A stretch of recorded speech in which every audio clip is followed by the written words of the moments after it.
Hello, ഞാൻ Suresh K S. എൻ്റെ easy card എന്ന യൂട്യൂബ് ചാനലിലേക്ക് എല്ലാവർക്കും സ്വാഗതം.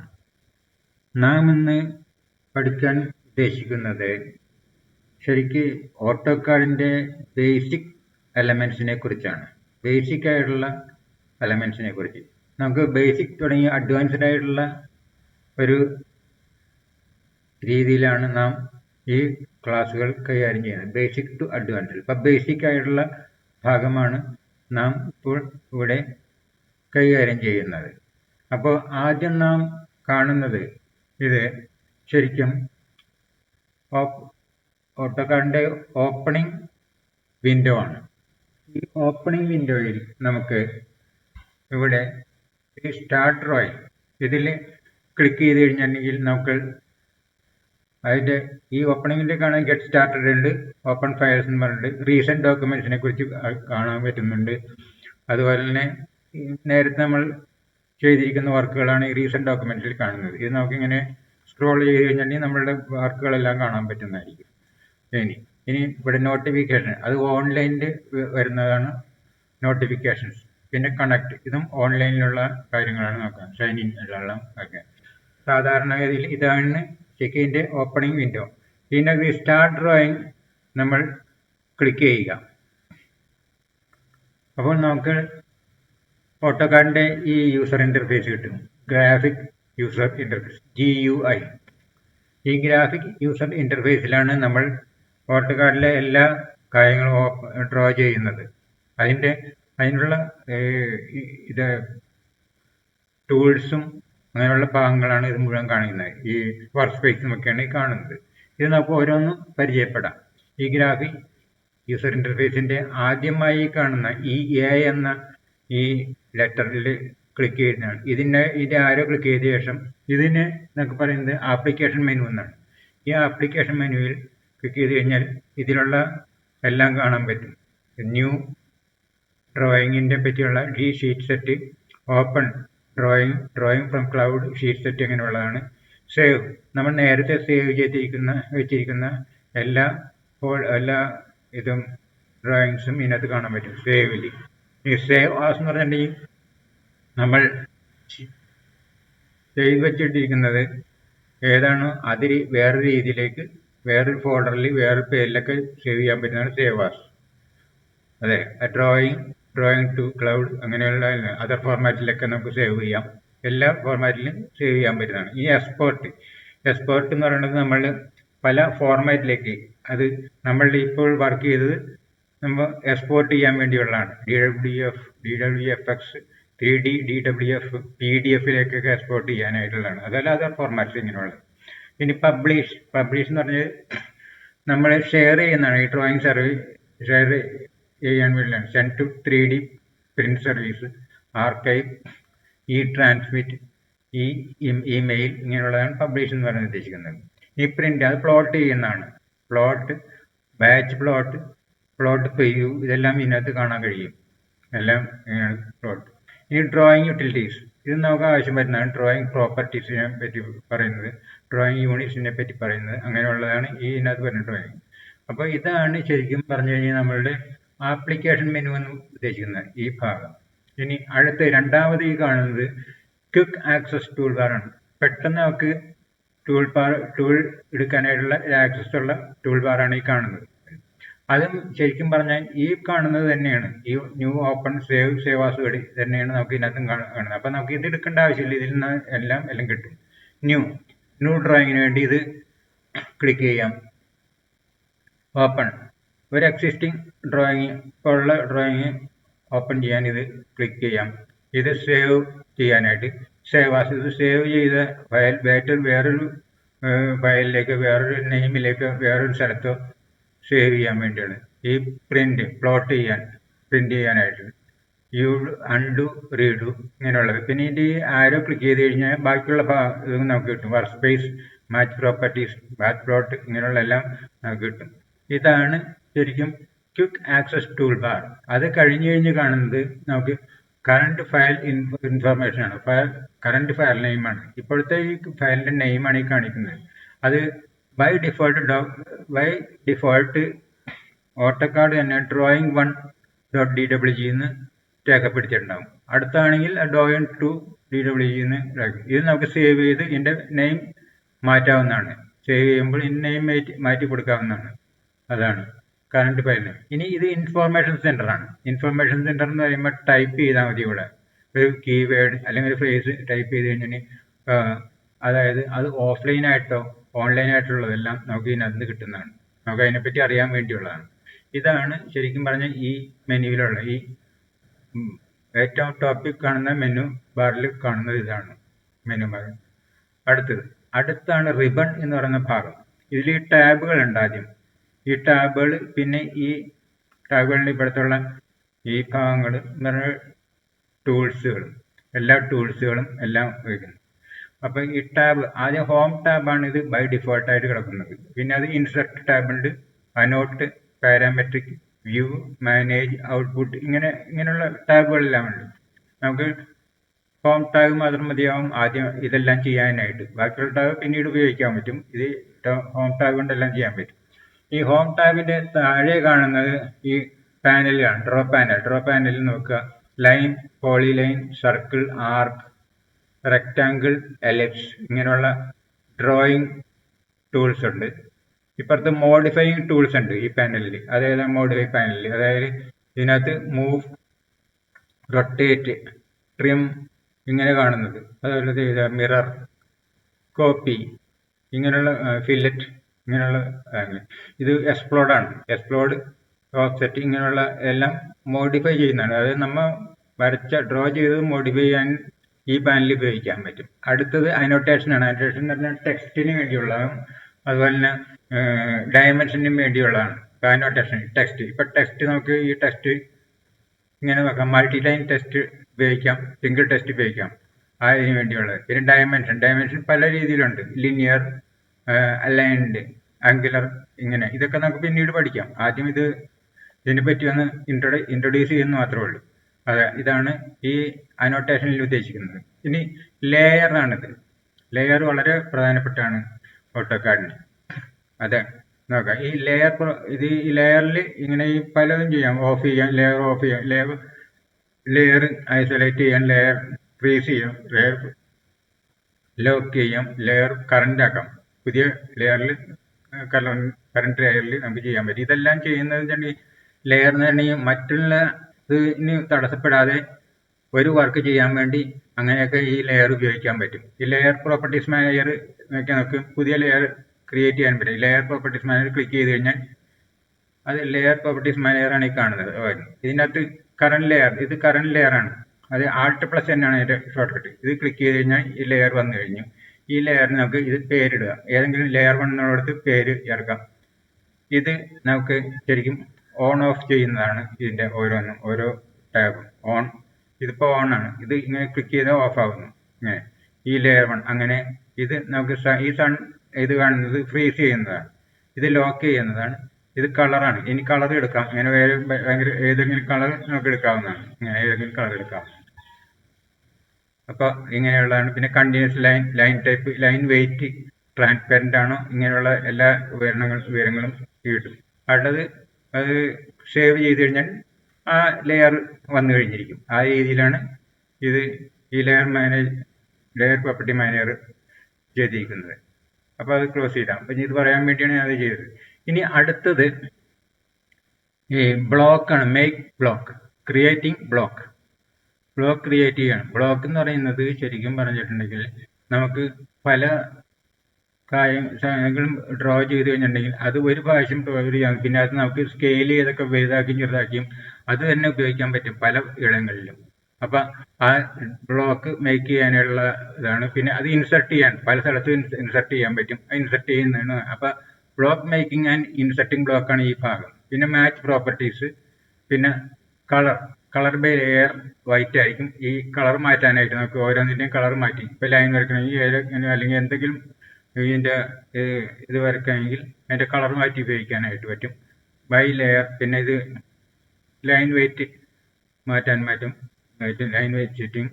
പിന്നെ ലൈൻ പല രീതിയിലുള്ള ലൈൻ, കണ്ടിന്യൂസ് ലൈൻ, അങ്ങനെയുള്ള ലൈൻ, ഇങ്ങനെ സെൻട്രൽ 1 ലൈൻ സെൻറ്റർ 1 എന്നൊക്കെ പറഞ്ഞ ലൈൻ ഉണ്ട് C1. അപ്പോൾ ആ ലൈനുകൾ ഉപയോഗിക്കാനായിട്ട് അതിനൊക്കെയുള്ളതാണ് ഇത്. അപ്പോൾ റിബൺ എന്ന് പറയുന്ന ഈ ഭാഗത്ത് ഇത്രയും ഇങ്ങനെയുള്ള ഭാഗങ്ങളാണുള്ളത് 2D റിബണിലുള്ളത്. 3D റിബണിലുള്ളത് വേറെ ആയിരിക്കും. ഇത് 2D ആണ് നമുക്ക് അറിയാം. 2D റിബണിലുള്ള ഇതെല്ലാമാണ്. ഇനി അടുത്തത് റിബൺ കഴിഞ്ഞ് കഴിഞ്ഞാൽ V ക്യൂബ് ആണ്. ഇത് നമുക്ക് പല ടോപ്പ് വ്യൂവിലാണ് ശരിക്കും 2D വർക്ക് ചെയ്യുന്നത്. ഇപ്പോൾ ടോപ്പ് എന്ന് കാണുന്നുള്ളൂ, ടോപ്പ് വ്യൂവിലാണ്. നമുക്ക് ഇസഡ് വാല്യൂ കാണാൻ കഴിയുന്നില്ല, കാരണം ടോപ്പ് വ്യൂവിലാണ് നമ്മൾ ചെയ്യുന്നത്. ഇപ്പോൾ എക്സ് വാല്യൂ കണ്ട് ഇതാ നോക്കാം, എക്സ് ഉണ്ട്, വൈ ഉണ്ട്, വൈയും കാണാൻ വരുന്നുണ്ട്. അതാണ് ടോപ്പ് വ്യൂ. ഇസഡ് 2Dയിൽ ടോപ്പ് വ്യൂവിലാണ് നമ്മൾ വർക്ക് ചെയ്യുന്നത്. അല്ലെങ്കിൽ ഈ 3Dയിലാകുമ്പോൾ സൗത്ത് ഈസ്റ്റ്, നോർത്ത് ഈസ്റ്റ് എന്നുള്ള ഇതിലൊക്കെ, സൗത്ത് ഈസ്റ്റ്, നോർത്ത് ഈസ്റ്റ് ഇങ്ങനെയുള്ള ഇതിലൊക്കെ, അത് south east isometric, north east isometric എന്ന് പറയുന്ന വ്യൂവിലൊക്കെയാണ് നമ്മൾ അത് നമ്മൾ 3D പഠിക്കുമ്പോൾ പഠിക്കാൻ കഴിയും. അപ്പോൾ അതാണ് ഇത് ചെയ്യുന്നത്. അപ്പം V ക്യൂബ് അതിനു വേണ്ടിയുള്ളതാണ്. അടുത്തത് നാവിഗേഷൻ ബാറാണ്. ഈ നാവിഗേഷൻ ബാർ ഇതിൽ നമുക്ക് ശരിക്കും യൂസർ ഇന്റർഫേസ് എലമെന്റ് ആണ് ഇതിനകത്ത് കാണുന്നത് കൂടെ. അതിൽ യൂസർ ഇന്റർഫേസ് എന്ന് പറയുമ്പോൾ ശരിക്കും നമുക്ക് ഇതുണ്ട്, ഇങ്ങനെ മിനി ഫുൾ നാവിഗേഷൻ വീലുണ്ട്, അതിങ്ങനെ നാവിഗേറ്റ് ചെയ്യാൻ പറ്റും. അതുകൊണ്ട് പിന്നെ ഇത് പാൻ ഉണ്ട്, സൂം എക്സ്റ്റെൻഡ് ഉണ്ട്, സൂം എക്സ്റ്റെൻസ്, സൂമും സൂം ഔട്ടും ഒക്കെ ചെയ്യാൻ പറ്റുന്നത്. ഇത് നോക്കുക, ഇത് ഓർബിറ്റ്, ഇതൊക്കെ 3Dക്ക് വേണ്ടിയുള്ളതാണ്. അപ്പം ഇതിനകത്ത് പാനും സൂമും നോക്കാൻ ആവശ്യം വരും, പക്ഷെ അത് നമുക്ക് ഇതിൽ എടുക്കാതെ ചെയ്യാൻ പറ്റും. നമുക്ക് എങ്ങനെ ചെയ്യാൻ പറ്റും? നമ്മളുടെ ഈ മൗസിന്റെ മിഡിൽ ബട്ടൺ, ഈ സ്ക്രോൾ ബട്ടൺ, അതുമേ പ്രസ് ചെയ്ത് പിടിച്ചു കഴിഞ്ഞിട്ടുണ്ടെങ്കിൽ നമുക്ക് ഒരു ഹാൻഡിന്റെ കൈയുടെ അടയാളം വരും. അതുകൊണ്ട് നമുക്ക് പാൻ ചെയ്യാൻ പറ്റുന്നുള്ള അതിൻ്റെ ആ ഹാൻഡിന്റെ അർത്ഥം അതാണ്, അടയാളം. നമുക്ക് ഇങ്ങനെ ഇത് പാൻ ചെയ്യാം. മൗസിന്റെ മിഡിൽ ബട്ടൺ പ്രസ് ചെയ്ത് പിടിച്ചാൽ മതിയാവും, സ്ക്രോൾ ബട്ടൺ. ഇനി നമുക്ക് സൂം എക്സ്റ്റെൻഡ്, സൂം ഇന്നും സൂം ഔട്ടും ചെയ്യാൻ പറ്റും. ഇതുകൊണ്ട് മൗസിന്റെ ഈ മിഡിൽ ബട്ടൺ സ്ക്രോൾ ചെയ്താൽ മതിയാവും. ഇത് ഇങ്ങനെ സ്ക്രോൾ ചെയ്യുക, ഇങ്ങനെ സ്ക്രോൾ ചെയ്ത് കഴിഞ്ഞാൽ സൂം ഔട്ടാവും. മുകളിലേക്ക് സ്ക്രോൾ ചെയ്ത് കഴിഞ്ഞിട്ടുണ്ടെങ്കിൽ സൂം ഇൻ ആവും, സൂം അതായത് വലുതാവും. അപ്പൊ ഇതിനു വേണ്ടി ആണ് നമുക്ക് ശരിക്കും നമുക്ക് മൗസിന്റെ മിഡിൽ ബട്ടൺ ഉപയോഗിച്ച് കഴിഞ്ഞാൽ ശരിക്കും പാൻ ചെയ്യാനും സൂം ചെയ്യാനും കഴിയും. അതാണ് കഴിയുന്നത്. അപ്പോൾ അത് കഴിഞ്ഞു. ഇനി നമുക്ക് നമ്മളുടെ ഡ്രോയിങ് ഏരിയ ആണ് ഈ ഭാഗം. ഇതാണ് നമ്മളുടെ ഏറ്റവും പ്രധാനപ്പെട്ട ഒരു ഭാഗം, ഡ്രോയിങ് ഏരിയ. അതായത് വർക്ക് സ്പേസ് എന്ന് പറയും. വർക്ക് സ്പേസ് രണ്ട് വിധത്തിൽ മെയിനായിട്ടുണ്ട്. ഒന്ന് ശരിക്കും 2D വർക്ക് സ്പേസ്, പിന്നെ ഒന്ന് 3D മോഡൽ വർക്ക് സ്പേസ്. അതിനിവിടെ ഈ സ്റ്റാറ്റസ് ബാറിലെ ഈ വർക്ക് സ്പേസ് സെറ്റിംഗിൽ ക്ലിക്ക് ചെയ്ത് കഴിഞ്ഞിട്ടുണ്ടെങ്കിൽ ഡ്രാഫ്റ്റിംഗ് ആൻഡ് അനോട്ടേഷൻ കാണിക്കും. അതാണ് ഇപ്പോൾ കാണുക 2D വർക്ക് സ്പേസിന് പറയുന്നത് ഡ്രാഫ്റ്റിംഗ് ആൻഡ് അനോട്ടേഷൻ എന്നാണ്. ഇനി അത് നമുക്ക് 3D ആക്കണമെങ്കിൽ ഈ 3D മോഡലിംഗ് ഇതിൽ സെലക്ട് ചെയ്യണം. അത് ക്ലിക്ക് ചെയ്യേണ്ടി വരും. അപ്പോൾ 3D മോഡലിംഗ് ഈ റിബണിൽ മുഴുവൻ 3D മോഡലിംഗ് ടൂൾസ് ആയിരിക്കും വരുന്നത്. അതായത് ബോക്സ്, എക്സ്ട്രൂഡ്, ഇങ്ങനെയുള്ള ഇതൊക്കെ ആയിരിക്കും ഇതിനകത്ത് വരുന്നത്. അത് 3D മോഡൽ, അത് നമുക്കിപ്പോൾ ആവശ്യമില്ല. അതാണ് ചെയ്യുന്നത്. അപ്പോൾ വർക്ക് സ്പേസ് എന്ന് പറഞ്ഞാൽ ഇപ്പോൾ 2D വർക്ക് സ്പേസ് ആണ് ഇത് നമുക്കുള്ളത്, വർക്ക് സ്പേസ് ഡ്രോയിങ് ഏരിയ. ഇനി അത് കഴിഞ്ഞു കഴിഞ്ഞാൽ നമുക്കിനി ഇതാക്കാം UCS ഐക്കണാണ്. UCS ഐക്കൺ എന്ന് പറഞ്ഞാൽ യൂസർ കോർഡിനേറ്റ് സിസ്റ്റം ഐക്കൺ. ഇതിന്റെ എക്സ് വാല്യൂ, വൈ വാല്യൂ ആണ് നമ്മളിപ്പോൾ കണ്ടുകൊണ്ടിരിക്കുന്നത്. ഇസഡ് വാല്യൂ നമുക്ക് കാണാൻ കഴിഞ്ഞില്ല, കാരണം നമ്മളിത് 2Dയിലാണ് വർക്ക് ചെയ്യുന്നത്. ടോപ്പ് വ്യൂവിൽ നമുക്ക് കാണാൻ കഴിയുന്നില്ല. അതാണ് ഇത് വരുന്നത്. അപ്പൊ ഇത് എക്സ് വാല്യൂ, വൈ വാല്യൂ ആണ് നമുക്ക് ഇത് ചെയ്യുന്നത്. അതനുസരിച്ചാണ് നമ്മൾ ഇത് ചെയ്യുന്നത്. ഇപ്പൊ നോക്കിയത് ഇവിടെ ഈ റെഡ് ലൈൻ കാണുന്നത് എക്സിന്റെ വാല്യൂ ആണ്, ഗ്രീൻ ലൈൻ കാണുന്നത് വൈയുടെ വാല്യൂ ആണ്. ഇങ്ങോട്ട് വൈ -y ആണ്, ഇങ്ങോട്ട് -x ആണ്. ഇതാണ് ഇപ്പോൾ നമുക്ക് കാണുന്നത്.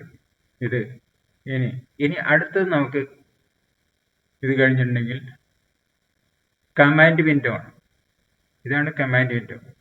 കമാൻഡ് വിൻഡോ നമുക്ക് ഇത് വലുതാക്കാനും ചെറുതാക്കാനും കഴിയും. ഇപ്പൊ ഇങ്ങനെ വലുതാക്കാം, ആവശ്യത്തിന് വലുതാക്കാൻ പറ്റും, അല്ലെങ്കിൽ അത് ചെറുതാക്കാൻ പറ്റും. നമുക്ക് ഇത്രയും മതി, ഞാനത് കാണിച്ചതേ ഉള്ളൂ. ഇനി കമാൻഡിൻ്റെ വേറെ ഭാഗത്തേക്ക് നമുക്ക് മാറ്റാൻ പറ്റും. അതിന് ഇങ്ങനെ വിടുത് കഴിഞ്ഞിട്ട് ഇങ്ങനെ മാറ്റി ഇട്ടാനും പറ്റും എങ്ങനെയെങ്കിലും. പക്ഷെ നമുക്കത് വേണ്ട, ഇവിടെ തന്നെ ഇരിക്കട്ടെ, ഇരിക്കാം. അത് പറഞ്ഞെന്നുള്ളൂ. ഈ കമാൻഡിൻ്റെ ഉപയോഗം എന്ന് പറഞ്ഞാൽ നമുക്ക് എൻട്രി ടൈപ്പ് ചെയ്ത് കൊടുത്താൽ മതിയാവും. അതിനെക്കുറിച്ച് ഇപ്പോൾ ലൈന് എൽ അല്ലെങ്കിൽ LINE ടൈപ്പ് ചെയ്യാം, പോളിലൈന് PL എന്ന് ടൈപ്പ് ചെയ്യാം, പ്ലെയിൻ എന്ന് ടൈപ്പ് ചെയ്യാം, സർക്കിളിന് C എൻ്റർ ചെയ്യാം, C എന്ന് ടൈപ്പ് ചെയ്ത് എൻ്റർ പ്രസ് ചെയ്യാം. എല്ലാം എൻ്റർ പ്രസ് ചെയ്യണം, അങ്ങനെ ചെയ്യാം. ആർക്കിന് A എന്ന് ടൈപ്പ് ചെയ്ത് എൻ്റർ പ്രസ് ചെയ്യാം. ഇങ്ങനെ നമുക്ക് എടുക്കാൻ പറ്റും. അതിനായി ഷോർട്ട് കട്ട് ചെയ്തെടുക്കാൻ പറ്റും, അല്ലെങ്കിൽ മുഴുവനായിട്ട് ടൈപ്പ് ചെയ്യാം, അല്ലെങ്കിൽ ഇവിടെ നിന്ന് തന്നെ എടുക്കാൻ പറ്റും. അതിനാണ് ഈ ശരിക്കും ഇത് അതിന് വേണ്ടിയുള്ളതും. പിന്നെ എന്തെങ്കിലും നമ്മൾ തെറ്റായി ചെയ്തിട്ടുണ്ടെങ്കിൽ അതും ഓട്ടോകാഡ് നമുക്ക് അതെങ്ങനെയാണെന്ന് പറഞ്ഞു തരും. ഈ ടൈപ്പ് കമാൻഡ് ബോക്സിലൂടെ നമുക്ക് അറിയാൻ പറ്റും. അതിന് വേണ്ടിയൊക്കെ ഉള്ളതാണ് ശരിക്കും ഈ command box, command line, command window. അപ്പോൾ അത് കമാൻഡ് വിൻഡോ ആയി. ഇനി അടുത്തത് സ്റ്റാറ്റസ് ബാറാണ്. സ്റ്റാറ്റസ് ബാറിൽ നമ്മൾക്ക് ഈ ലെഫ്റ്റ് ഹാൻഡ് കോർണറിൽ, ഡൗൺ കോർണറിൽ കാണുന്ന മോഡൽ എന്ന് പറയുന്നതാണ്. ഇതാണ് ശരിക്കും നമ്മളിപ്പോൾ ചെയ്തുകൊണ്ടിരിക്കുന്നത്. മോഡൽ ടാബിലാണ് നമ്മൾ ചെയ്തുകൊണ്ടിരിക്കുന്നത്, മോഡൽ ടാബിൽ. അതാണ് ശരിക്കും നമുക്ക് ചെയ്യുന്നത്. ഇനി ലേഔട്ട് ടാബുകളുണ്ട്, രണ്ടെണ്ണം. Layout 1, layout 2. ലേഔട്ട് 1, ലേഔട്ട് 2 ഇത് എല്ലാം ശരിക്കും നമുക്ക് പ്ലോട്ടിംഗ് പർപ്പസിനുള്ളതാണ്, പ്രിന്റിങ് പർപ്പസിനുള്ളതാണ്. ലേഔട്ട് 1 ഇത് നമുക്കിപ്പോൾ പേപ്പർ സ്പേസ് ശരിയാക്കാനായിട്ടുള്ളതാണ്, പ്രിന്റിങ്ങിന് വേണ്ടിയിട്ട്. ഇപ്പോൾ 1:100 അങ്ങനെയൊക്കെയുള്ള പേപ്പർ സ്പേസ് ശരിയാക്കാനുള്ളതാണ്. നമുക്കിപ്പോൾ മോഡൽ ടാബിലേക്ക് തന്നെ വരാം, അതിലാണ് വർക്ക് ചെയ്യുന്നത്. ഇനി അടുത്തത് നമുക്ക് ഈ ഭാഗത്ത്, സ്റ്റാറ്റസ് ബാറിന്റെ ഈ ഭാഗത്ത് കാണുന്നത് എന്താണെന്ന് നോക്കാം. ഇത് ഗ്രിഡ് മോഡ് ആണ്. ഗ്രിഡ് മോഡ് ഓൺ ആണ്. ഗ്രിഡ് മോഡ് എന്ന് പറഞ്ഞാൽ ഈ ഗ്രിഡാണ് ഈ കാണുന്നത്. ഗ്രിഡ് മോഡ് ഓൺ ആയി കഴിഞ്ഞിട്ടുണ്ടെങ്കിൽ നമുക്ക് അതിന്റെ പ്രിസിഷനായിട്ട് കിട്ടും ഓരോ സാധനം ചെയ്യുന്നതിന്. ഇങ്ങനെ നോക്കാം. ഗ്രിഡ് മോഡ് ഓൺ ആക്കുന്നു, ഇപ്പോൾ ഓഫാക്കി. ഇത് ഒന്നുകൂടി പ്രസ് ചെയ്ത് ഓൺ ആകും. ഓൺ ആകുമ്പോൾ ഇനി നീല നിറമായിരിക്കും എല്ലാത്തിനും. ഇതെല്ലാം നീല നിറമുള്ളത് ഓൺ ആയിരിക്കുന്നത്. ഇനി ഈ സ്നാപ്പ് മോഡ് ഓഫാണ്. F9 ആണ് അതിന്റെ ഷോർട്ട് കട്ട്. അത് ഓഫാണ്, അത് ഓൺ ആക്കുക. അത് ഓൺ ആക്കി കഴിഞ്ഞിട്ടുണ്ടെങ്കിൽ അതിന് നീല നിറമായി കഴിഞ്ഞു. ഈ ഗ്രിഡ് മോഡും സ്നാപ്പ് മോഡും ഓൺ ആക്കിയുള്ള ഗുണം എന്താണെന്ന് വെച്ചാൽ നമുക്ക് അറിയാൻ പറ്റും. നമ്മൾ കൃത്യമായി നമുക്ക് സ്നാപ്പ് ചെയ്ത് കഴിഞ്ഞിട്ട് എന്തെങ്കിലും വരക്കാൻ കഴിയും. നോക്കാം. ഇപ്പം ഞാൻ ഗ്രിഡ് മോഡും സ്നാപ്പ് മോഡും ഓൺ ചെയ്തു. ഇനി ഒരു ലൈൻ എടുത്ത്, ലൈനൊക്കെ നമുക്ക് പിന്നീട് പഠിക്കാം, ഞാനിത് കാണിക്കാൻ വേണ്ടിയാണ്. ലൈൻ എടുത്തു കഴിഞ്ഞിട്ട് നമുക്ക്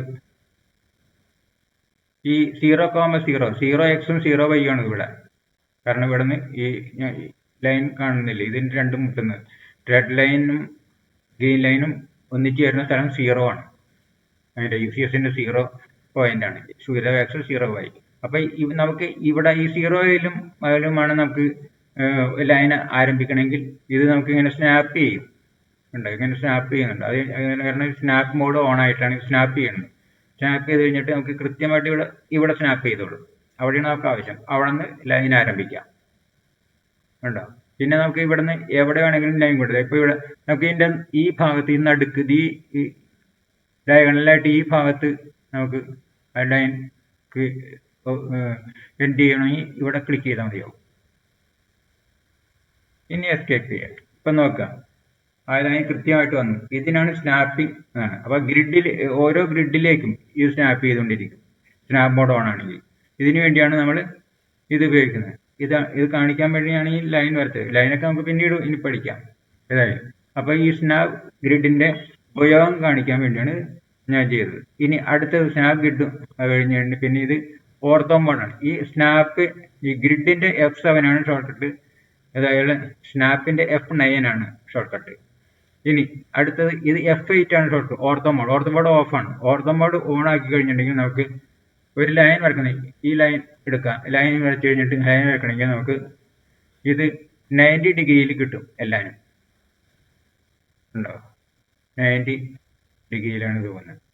ഇനി ഇങ്ങോട്ട് എല്ലാം 90 ഡിഗ്രിയിൽ അല്ലെങ്കിൽ 0 ഡിഗ്രി ടു 90 0 ഡിഗ്രിയിൽ അല്ലെങ്കിൽ 90 ഡിഗ്രിയിൽ അല്ലെങ്കിൽ 180 ഡിഗ്രിയിൽ അല്ലെങ്കിൽ 270 ഡിഗ്രിയിൽ അല്ലെങ്കിൽ 360 ഡിഗ്രിയിലെല്ലാം നമുക്കിത് കിട്ടും. ഓർത്തോ മോഡ് ഓൺ ആക്കിയിട്ടുണ്ടെങ്കിൽ അതാണ് ഇത് കൊണ്ട് ഉദ്ദേശിക്കുന്നത്. ഇനി നോക്കാം ഓർത്തോ മോഡ്. അത് കഴിഞ്ഞിട്ടുണ്ടെങ്കിൽ പിന്നെ പോളാർ ട്രാക്കിംഗ് ആണ്. അത് F10 ആണ് അതിൻ്റെ short cut. Polar tracking on ആക്കിയാൽ നമുക്ക് കാണാം. പോളാർ ട്രാക്കിംഗ് എന്ന് പറയുന്നത് ശരിക്കും നമുക്ക് ആംഗിൾ, ഓരോ ആംഗിളിലൂടെ ലൈനോ എന്തെങ്കിലും വരക്കാനായിട്ട്, എന്ത് ചെയ്യണമെങ്കിൽ ആംഗിൾ അനുസരിച്ച് ചെയ്യാനായിട്ട്. ഇപ്പൊ ഇത് നോക്കി അറിയാൻ പറ്റും. 90 ഡിഗ്രിയിൽ ലൈനിലേക്ക് ലൈൻ പോകും, അല്ലെങ്കിൽ 150 ഡിഗ്രിയിലേക്ക് ലൈൻ പോകുന്നത് 270 ഡിഗ്രിയിലേക്ക്, അല്ലെങ്കിൽ 40, അടുത്തത് നമുക്ക് ടിക്ക് ചെയ്ത് കഴിഞ്ഞാൽ 45, 90 ഇങ്ങനെയുള്ള ഇതിലേക്ക് വരും. ഇങ്ങനെ ഏതെങ്കിലും ഇതിലൊക്കെ നമുക്ക് ഇത് ടിക്ക് ചെയ്താൽ മതി. അപ്പൊ അതിനകത്തേക്ക് ആ രീതിയിലുള്ള ആംഗിളിലേക്ക് നമുക്ക് ലൈൻ വരക്കാനായിട്ട് എളുപ്പമായിരിക്കും. അതിനുവേണ്ടിയാണ് ഈ പോളാർ ട്രാക്കിംഗ് എന്ന് പറയുന്നത് ഉദ്ദേശിക്കുന്നത്. ഇപ്പൊ പോളാർ ട്രാക്കിംഗ് നമുക്ക് ഓൺ ചെയ്ത് കഴിഞ്ഞിട്ടുണ്ടെങ്കിൽ ശരിക്കും ഓർത്തോ മോഡ് ഓഫ് ആയി പോകും. കാരണം ഓർത്തോ മോഡ് 90 ഡിഗ്രിയിലാണ്. അപ്പൊ ആംഗിൾ വരക്കാനില്ല, പറ്റില്ല. ഇപ്പൊ ആംഗിൾ വരക്കണമെങ്കിൽ ഇത് തന്നെ വേണം. അപ്പൊ ഓർത്തോ മോഡ് ഓഫായി പോകും. അതിനാണ് ഇതിന്റെ ഉദ്ദേശിക്കുന്നത്. ഇനി ഇത് ഐസോ ഡ്രാഫ്റ്റ് അല്ലെങ്കിൽ ഐസോമെട്രിക് ഡ്രോയിങ് ആണ്. ഇത് നമുക്കിപ്പോൾ ആവശ്യമില്ല. നമുക്ക് ഇത് ഓ ട്രാക്ക് എന്ന് പറയും. അത് ഓബ്ജക്ട് സ്നാപ്പ് ട്രാക്കിംഗ് എന്ന് പറയും. ഓസ്നാപ്പ് അത് ശരിക്കും ഒരു ലൈൻ വരച്ചു കഴിഞ്ഞിട്ട് അവിടെ നിന്ന് മറ്റൊരു ഭാഗത്തേക്ക്, അതിന്റെ സെൻട്രലിൽ നിന്ന് നല്ലൊരു ഭാഗത്തേക്ക് വരക്കാൻ വേണ്ടിയുള്ളതാണ്. അത് നമുക്ക് ഇത് ആദ്യം പഠിച്ചിരിക്കേണ്ടത്. ഇത് പഠിക്കുന്നതിന് മുമ്പ് ഇത് പഠിക്കുക. അപ്പൊ ഇത് ഒബ്ജക്ട് സ്നാപ്പ് ആണ്. അതനുസരിച്ചാണ് ഓ ട്രാക്കിംഗ് നടത്തുന്നത്. ഒബ്ജക്ട് സ്നാപ്പ് ട്രാക്കിംഗ് നടത്തുന്നത്. ഒബ്ജക്ട് സ്നാപ്പ് ഓൺ ചെയ്താലേ ഒബ്ജക്ട് സ്നാപ്പ് ട്രാക്കിംഗ് നടത്താൻ പറ്റുള്ളൂ വലയിൽ. അപ്പൊ ഇത് ഓൺ ചെയ്തു. ഇനി നോക്കാം. ഇതിനകത്ത് end point, mid point, centre ഇതൊക്കെ നമ്മൾ ടിക്ക് ചെയ്തിട്ടുണ്ട്. ടിക്ക് ചെയ്ത് കഴിഞ്ഞാൽ ഒരു ലൈന് അല്ലെങ്കിൽ ഒരു സർക്കിളൊക്കെ വരക്കുമ്പോൾ നമുക്ക് നോക്കാം. ഒരു ലൈൻ വരക്കുന്നു.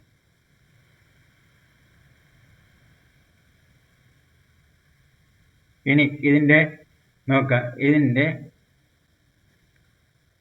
നമുക്ക് എൻഡ് പോയിന്റിൽ നിന്ന് വേറെ ലൈൻ വരക്കാം. അപ്പൊ ഈ എൻഡ് പോയിന്റിൽ ഇങ്ങനെ ക്ലിക്ക് ചെയ്യുമ്പോൾ കണ്ടോ ഒരു ഇങ്ങനെ സ്ക്വയർ വന്നിരിക്കും. അത് അവിടെ കൃത്യമായിട്ട് പ്രെസിഷന് വേണ്ടിയാണ്. ആ പടം നമുക്ക് എടുക്കാൻ പറ്റും. അല്ലെങ്കിൽ ഇതില്ലെങ്കിൽ നോക്കുക, ഇത് ഓഫ് ചെയ്തേക്കണേ. ഇനി ഇവിടെ ഒരു ലൈൻ വരക്കണമെന്ന് ചോദിക്കാം.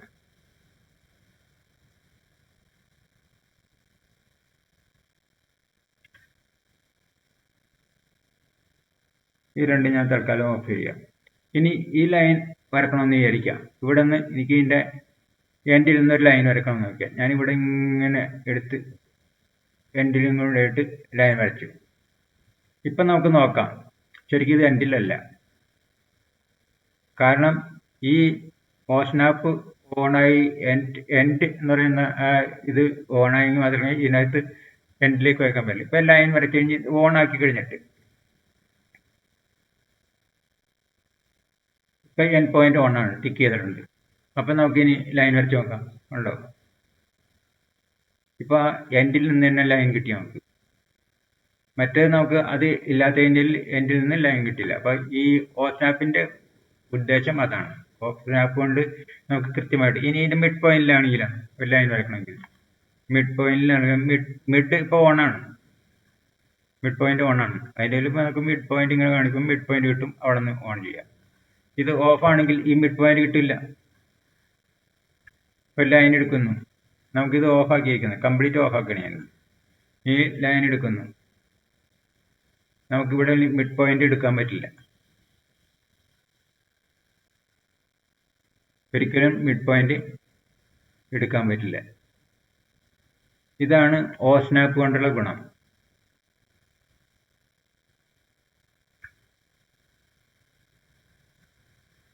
ഇനി ഞാനൊരു ലൈൻ ഇങ്ങനെ വരക്കുന്നു,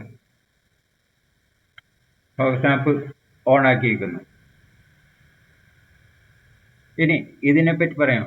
അതായത് ട്രാക്ക് ഒബ്ജക്ട് സ്നാപ്പ് ട്രാക്കിങ്ങിനെ പറ്റി പറയാനില്ല. ആദ്യം ഇത് ചെയ്ത് കഴിഞ്ഞാൽ ഒബ്ജക്ട് സ്നാപ്പ് ട്രാക്കിംഗ് നടക്കാൻ പറ്റുള്ളൂ നമുക്ക്, ഓസ്നാപ്പ് ഓൺ ചെയ്ത് കഴിഞ്ഞാൽ മാത്രം.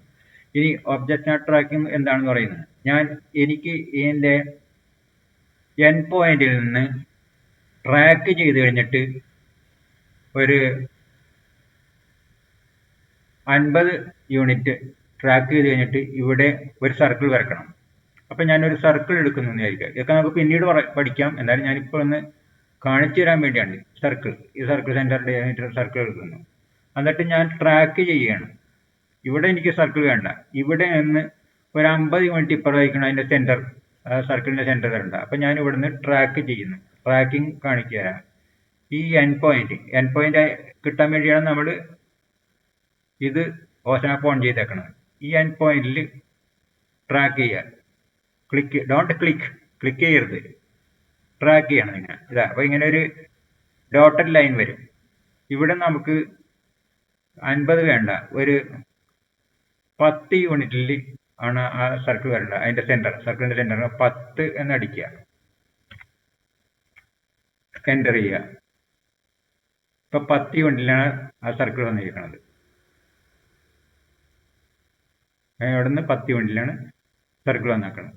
അപ്പോൾ എന്നിട്ട് ഇനി ഈ സർക്കിളിൻ്റെ എത്രയാണ് അതിൻ്റെ ഇതിലേക്ക് നമുക്ക് 3, 4, 5 യൂണിറ്റിലേക്ക് വെക്കാം. 5 എൻ്റർ. അപ്പോൾ ആ 10 യൂണിറ്റിൽ ഇവിടെ നിന്ന് ഇതിൻ്റെ സെൻറ്ററിലേക്ക് 10 യൂണിറ്റിലാണ് 5 യൂണിറ്റിൻ്റെ റേഡിയസ് ഉള്ള സർക്കിൾ വന്നു കഴിഞ്ഞു. ഇത് കാണിക്കാൻ വേണ്ടിയാണ് ഞാൻ ഈ ഓട്രാക്ക് എങ്ങനെയാണ് വർക്ക് ചെയ്യുന്നത് കാണിക്കാൻ വേണ്ടിയാണ് ഞാനിത് ചെയ്തത്. അപ്പോൾ ഓട്രാക്ക് എന്ന് പറയുന്നത് അതാണ്. ഓസനാപ്പ് നമ്മൾ എടുത്തു കഴിഞ്ഞു. ഇത് പറഞ്ഞാൽ ഡൈനാമിക് UCS ആണ്. ഇത് നമുക്ക് പലപ്പോഴും ആവശ്യം വരും.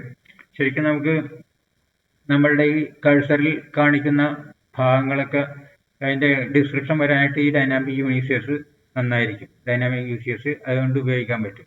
ഇനി ഇവിടെ ഇതെല്ലാം വേണ്ട. നമുക്ക് ഇത് ഞാൻ പറഞ്ഞു കഴിഞ്ഞു. ഇത് വർക്ക് സ്പേസ് ഡ്രാഫ്റ്റിംഗ് ആൻഡ് അനോട്ടേഷനിലാണ് 2D ആണ് വർക്കുന്നത്. 2Dയുടെ പേര് ഡ്രാഫ്റ്റിംഗ് ആൻഡ് അനോട്ടേഷൻ ആണ്. 2Dയിലാണ് നമ്മൾ വർക്ക് ചെയ്യുന്നത്. അവരുടെ വർക്ക് സ്പേസ് ആണ് ഈ കാണുന്നത്. ഇനി 3D മോഡലിംഗ് എന്ന് പറഞ്ഞാൽ 3D വർക്ക് സ്പേസ് വരുന്നതാണ്. നമുക്കിപ്പോൾ ഈ വർക്ക് സ്പേസ് മതിയാവും. ഇത് രണ്ടും ഞാൻ ഓൺ ചെയ്യാൻ ഈ വർക്ക് സ്പേസ് മതിയാവും. അപ്പോൾ ഞാൻ ഇപ്പോൾ ഗ്രിഡ് ഓൺ ചെയ്ത് സ്നാപ്പ് മോഡ് ഓൺ ചെയ്തു. ഇനി ഇത് കൂടാതെ ഇതെല്ലാം കഴിഞ്ഞ് കഴിഞ്ഞിട്ട് ഇത് നമുക്ക് അനോമീറ്റർ മോണിറ്റർ അത് നമുക്ക് വേണ്ട. ഇത് ശരിക്കും പറഞ്ഞാൽ ഐസൊലേറ്റഡ് ഒബ്ജക്ട്സ് 3Dയിലാണ് നമുക്ക് ആവശ്യമില്ല. ഇനി നമുക്ക് മെയിനായിട്ട് വരുന്നത് ഇതാണ്. അതായത് ഇതിൻ്റെ കസ്റ്റമൈസേഷനാണ്. നമുക്ക് ഏത് വേണമെങ്കിലും കസ്റ്റമൈസ് ചെയ്യാം ഇതിനകത്ത്. അതാണ് വയ്ക്കുന്നത്. അപ്പോൾ ഈ ഭാഗങ്ങളെല്ലാം നമുക്ക് കഴിഞ്ഞു കഴിഞ്ഞു. അപ്പം നമുക്ക് ഇതിനെപ്പറ്റി ഒന്ന് പരിചയപ്പെടാൻ വേണ്ടി മാത്രമാണ് ഞാനിത് ഇതെല്ലാം കാണിച്ചു തന്നത്. അതായത് യൂസർ ഇൻ്റർഫേസ് ഇതിലൂടെയാണ് നമ്മൾ വയ്ക്കാൻ. ഇനി അടുത്ത ഭാഗത്ത് അടുത്ത വീഡിയോയിൽ നമുക്ക് ഈ ഡ്രോ ടൂൾസ് മുഴുവൻ ഉപയോഗിച്ച് കഴിഞ്ഞിട്ട് എങ്ങനെ ഉപയോഗിക്കാൻ പറ്റുമെന്ന് നോക്കാം. ഡ്രോ ലൈൻ, പോളിലൈൻ, സർക്കിൾ, ആർക്ക്, റെക്റ്റാങ്കിൾ എല്ലാം.